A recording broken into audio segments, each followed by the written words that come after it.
Jacksonville, Florida, June 21st, 2013. Summer here doesn't arrive, it slams down on you.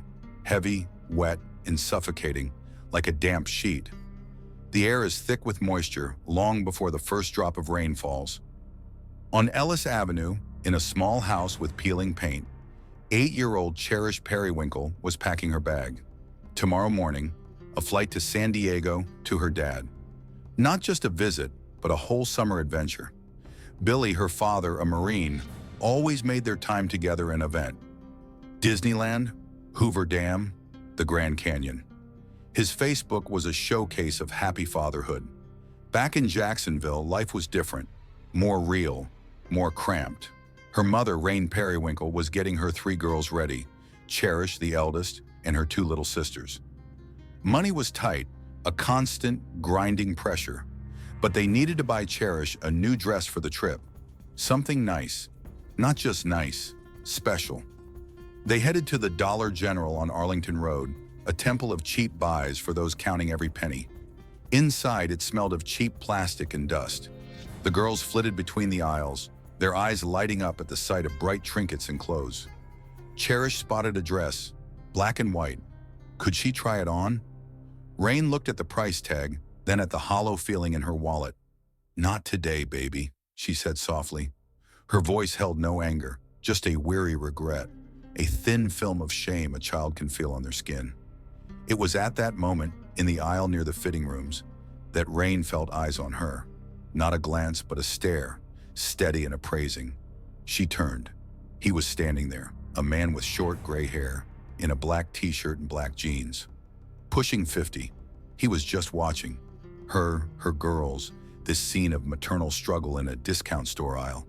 Their eyes met. He didn't look away. He didn't smile. He just observed.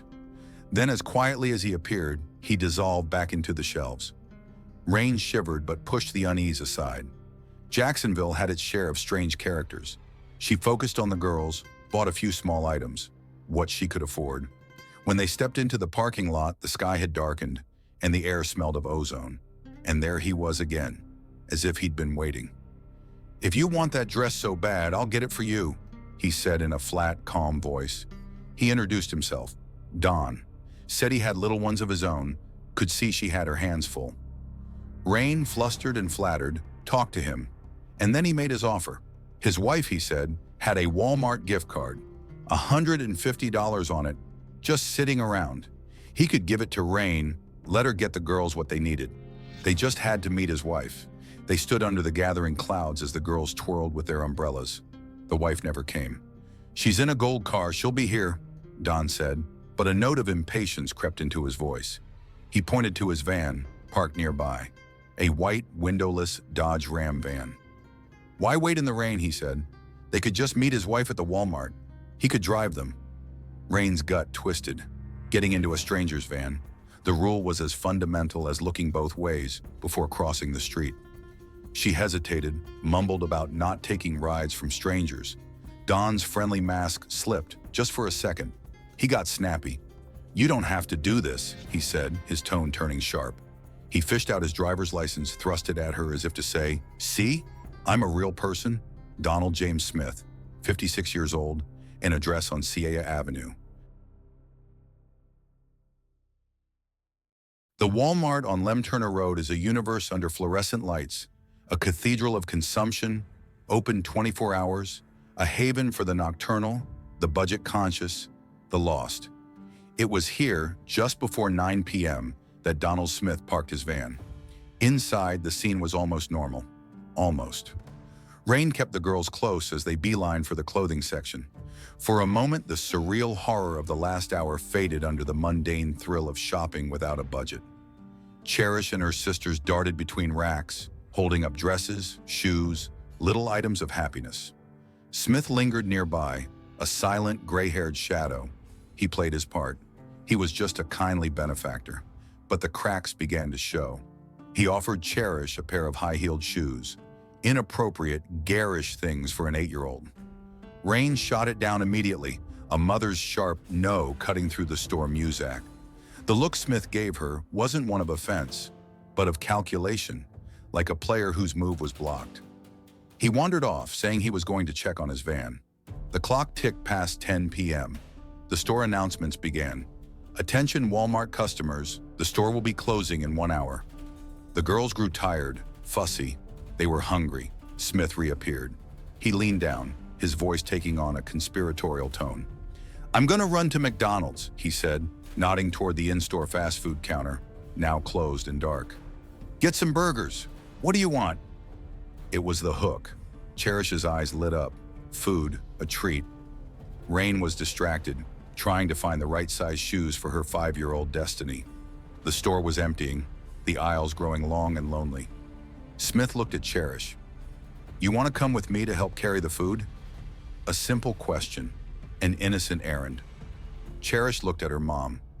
Rain, in a split-second decision born of exhaustion and normalized strangeness, gave a small, absent nod. "Okay," she said. "Stay with Don." It was the last permission she would ever give her daughter. Cherish, in her orange and pink fruit print dress, walked away from the children's clothing section. She walked beside Donald Smith, a man she had known for less than 4 hours.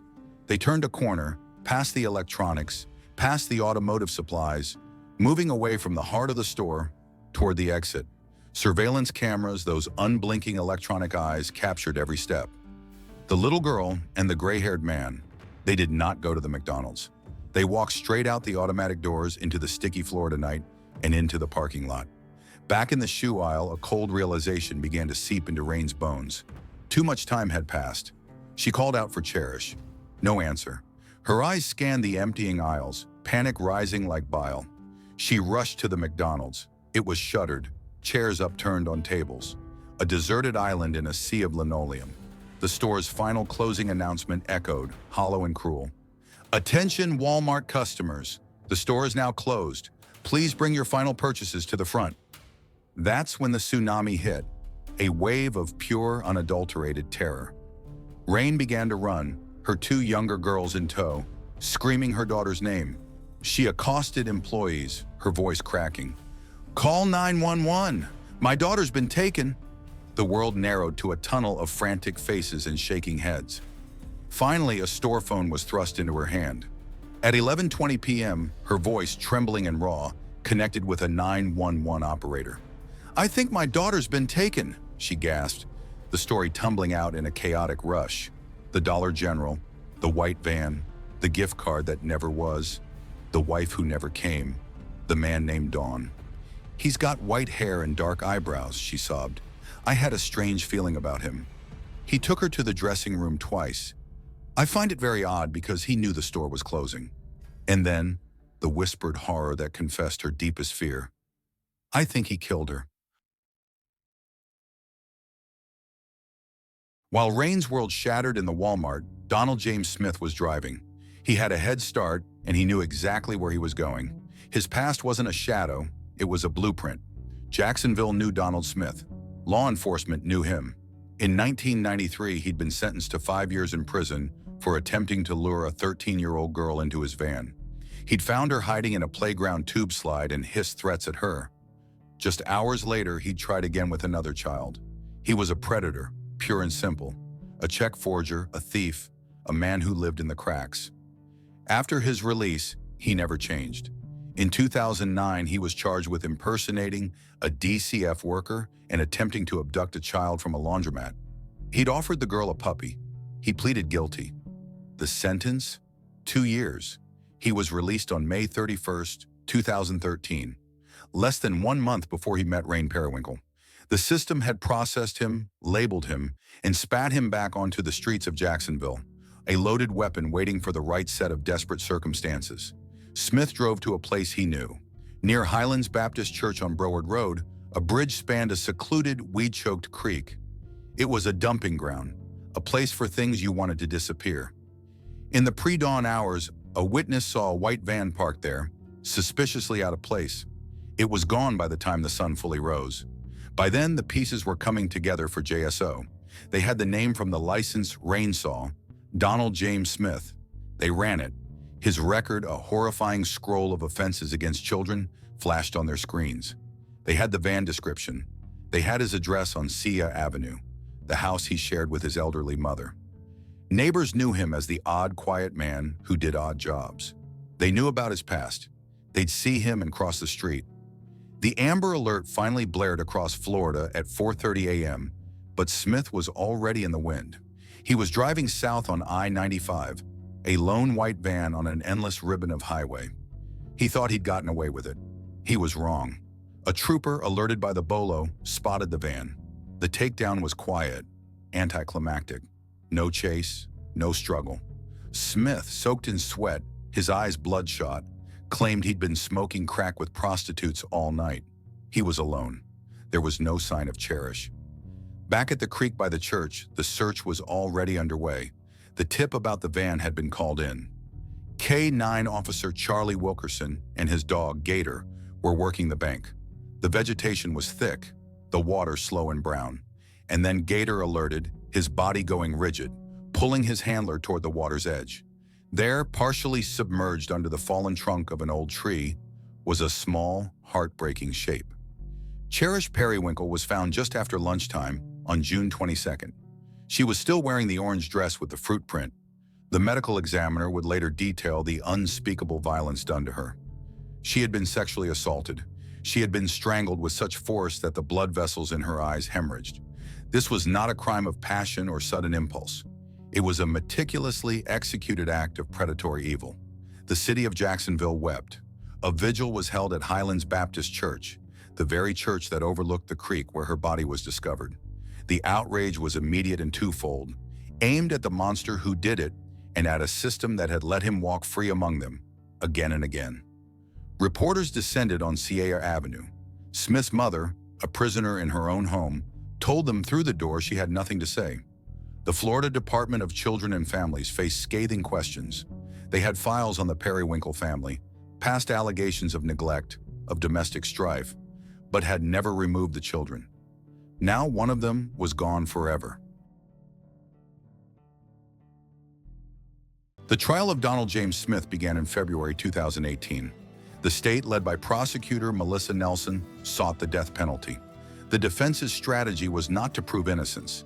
The DNA evidence was irrefutable, the surveillance footage damning, but to weave a narrative of shared blame. They pointed to Rain's decisions, to her past, implying she bore some responsibility for placing her daughter in harm's way. It was a brutal, legalistic twist of the knife for a grieving mother. The courtroom heard the grim facts. The medical examiner, Dr. Valerie Rao, testified through tears, detailing Cherish's injuries. The jury saw the evidence photos. They watched the Walmart footage, a silent movie of a nightmare. Cherish, alive, walking trustingly beside the man who would murder her. They saw Smith's van pulling out of the parking lot, a perfect digital tombstone. Smith's own recorded jailhouse conversation with his mother was played. On the tape, he was cold, calculating, obsessed with his own fate. "I can't go to prison," he whined. "I'd be dead in a month. They'd stab me, beat me. I'd rather go to death row." He compared his case to Casey Anthony's, claiming his was bigger. There was no remorse, only a profound, narcissistic fear of the consequences he would face from other prisoners. The defense called no witnesses. They offered no closing argument. It was a silent surrender to the overwhelming tide of evidence. The jury deliberated for just 15 minutes. Guilty. Guilty on all counts. First-degree murder, kidnapping, sexual battery on a child. The penalty phase was a formality. The jury voted unanimously for death. On May 1st, 2018, Judge Mallory Cooper looked down at Donald Smith. "You have not only forfeited your right to live among us," she said, her voice steady and cold. "You have forfeited your right to life at all." She sentenced him to death by lethal injection. Today, Donald James Smith resides on Florida's death row at Union Correctional Institution. His appeals continue, a slow, technical dance through the courts, a final, taxpayer-funded chapter to his story of horror. Cherish Periwinkle would be 19 years old now. Her drawings, her smile, her potential, all remain frozen in 2013, in the memory of a black and white dress she never got to wear. Her story is a stark American tragedy. It's a story about poverty and desperation, about a system that fails to contain its most predictable monsters, and about the fragile bubble of safety we imagine around our children. It happened in the most ordinary of places: a discount store, a Walmart parking lot, a quiet creek behind a church. It's a reminder that evil doesn't always lurk in the shadows. Sometimes it approaches in broad daylight with a soft voice and an offer to help, and sometimes it drives a white van,